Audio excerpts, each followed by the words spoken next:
Hello everybody and welcome to the channel. It's Paulie Esther here.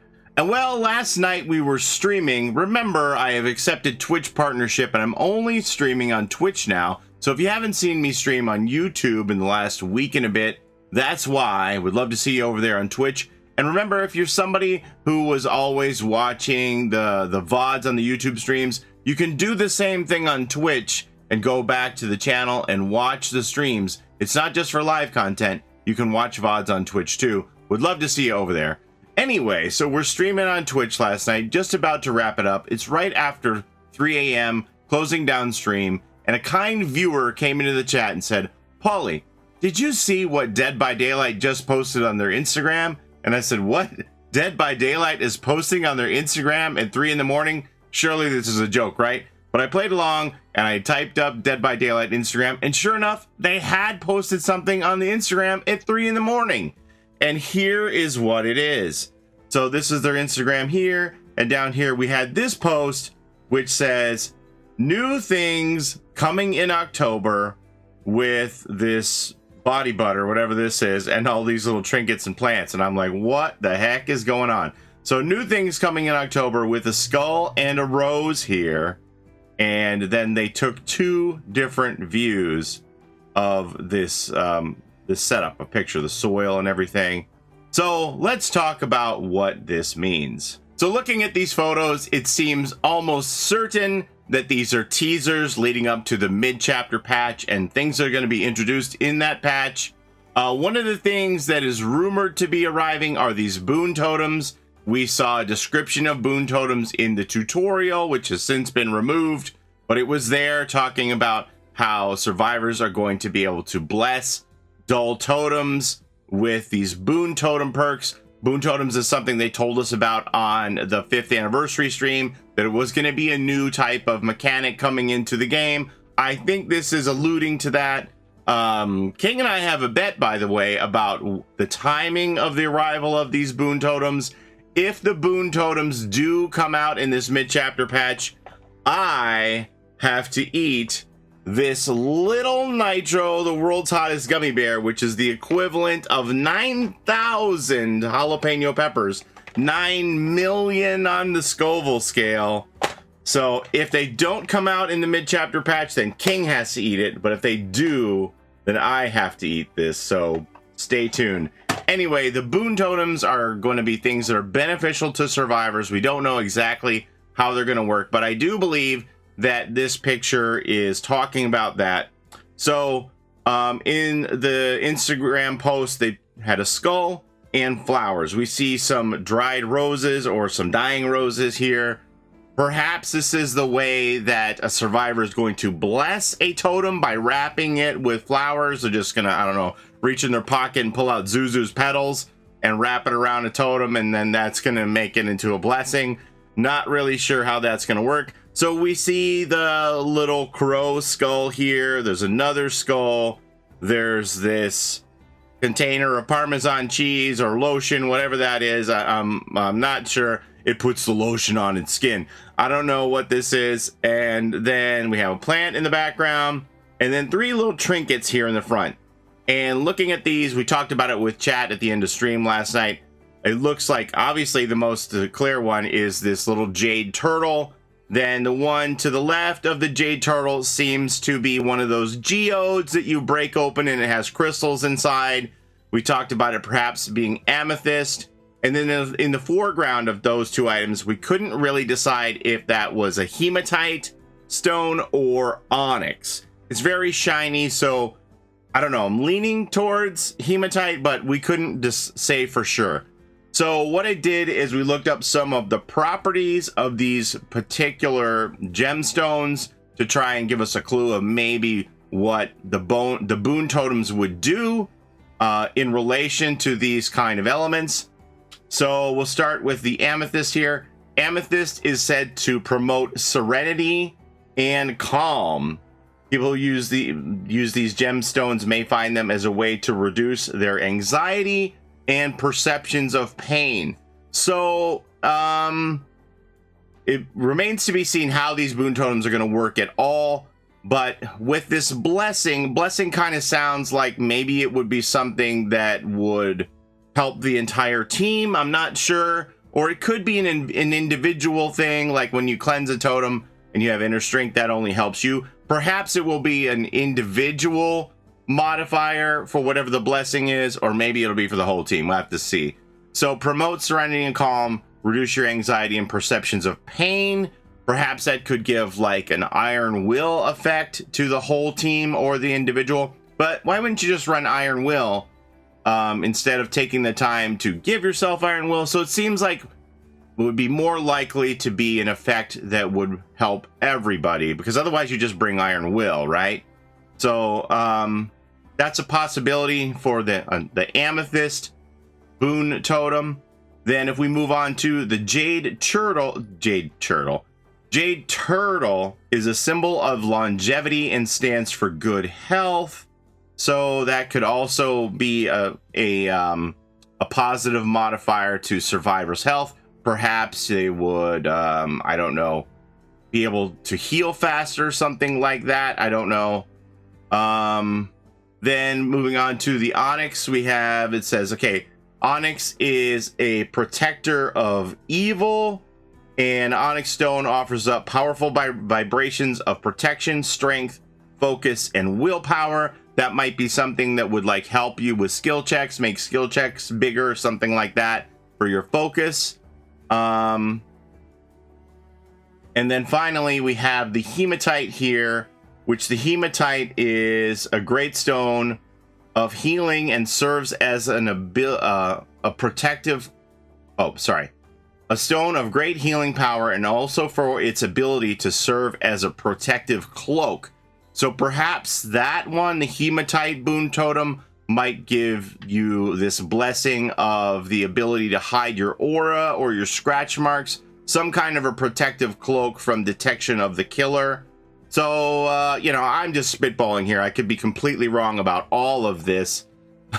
Who knows? Maybe it's just like, we're promoting Dead by Daylight body lotion, moisturize your T-zone, now available on the in-game, in real life store, shop.deadbydaylight.com. Get your Trapper body moisturizer now. I don't know.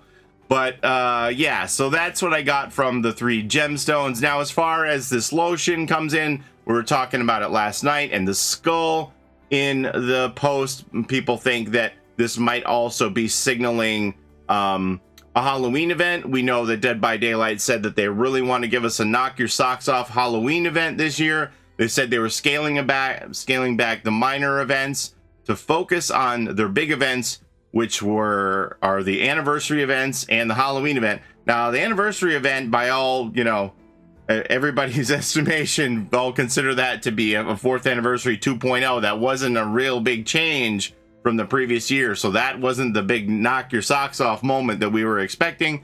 So I think we're all expecting Dead by Daylight to really wow us for the Halloween event this year. And this could perhaps be an indication of that. The chat said that they believe that this is the white lotion that you would put on your face for a Day of the Dead to put the sugar skull effect. And you know what? Oddly enough, I just bought this at Hot Topic because these were on sale for $1. So I'm ready. I was like, what's on clearance? Buy 1, get 3 free. This was $1, so I got 4 of these for $1 piece. I'm ready for Day of the Dead. I don't need your body butter or whatever it is you're selling. I'm just going to put this on my face. People think this is going to be part of a Day of the Dead themed Halloween event in Dead by Daylight, which is pretty cool. So the plant, I don't really have an explanation for. I don't know. I'm not a botanist. Claudette, can you come in here and identify this plant for us? Because I have no idea what it is. Don't they make apps where you can just snap a photo with your camera phone and it'll tell you what kind of a plant it is? Maybe I should try that. You try that. Everybody point your phone at that plant and see if you can figure out what kind of plant that is. I don't know if that has any significance to the picture here at all. The soil looks quite rich, honestly. I mean, it looks like it's going to be good for growing. Just take... Dylan, you know a lot about plants. My good friend Dylan KG. Can you identify this for me? I need your help right now, buddy. We're just going to transplant that plant into the soil, that rich earth here. And finally, in addition to the crow skull, we have a regular skull here. And it seems like there has been a purposeful blur across the face of that skull. It really mimics the offering look of the Mori with the half face. So maybe there's Mori changes that are coming to the game. Actually, you know, now that there was an interview with Dave Richard in which they talked about how they were going to make key changes and Mori changes. Let me grab that for a minute. Hang on. Okay, so this is an excerpt of an interview that Dave Richard recently did with SquadState.com. Dave is, of course, the creative director of Dead by Daylight. Maybe I even should make a whole video about this interview because there's a lot of interesting information here about the grind and things like that. But specifically talking about Moris, he was asked this question, and we'll read his response here. With Moris being changed as well, did you want to change them so they would not be as surprising to encounter, or were Moris simply under or overperforming and needed a change? The latest tweak to the Mori system did not make them that powerful or that annoying in our opinion. We have also seen through surveys that the players think so as well. They are not as toxic as they were a year ago or 2 years ago, so balance is not our only goal with this system. We want to make sure Moris are a part of the normal gameplay loop in a match, that you can expect them, and when they happen, they are really fun. Another goal is to potentially see them more often and in cooler ways. Moris are really fun when they happen, so we want to make sure they are highlighted not only through the use of an offering.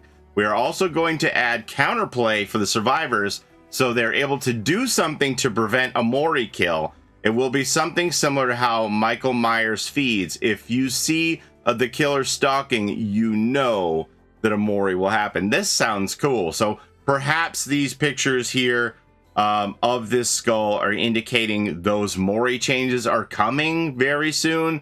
Hopefully in the mid-chapter patch. I would love to see it.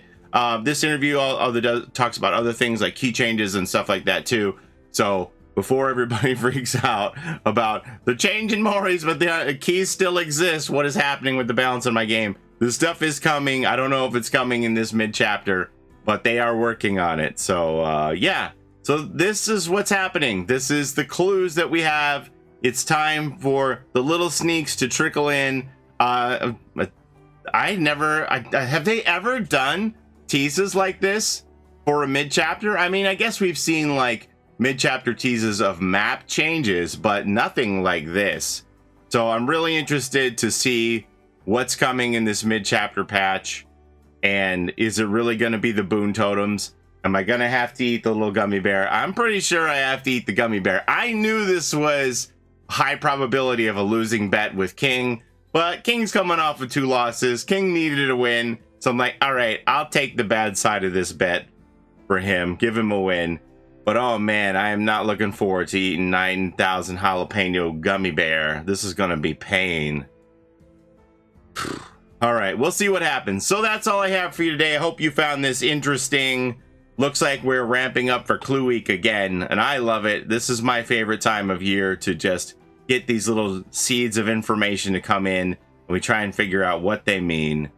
But yeah, what do you think about the concept of this Boon Totem idea and it changing the game? Are you excited about it? Are you scared as a killer that this is going to just give you one more thing to do, like just go around kicking 5 Boon Totems and lock down 5 generators? Easy.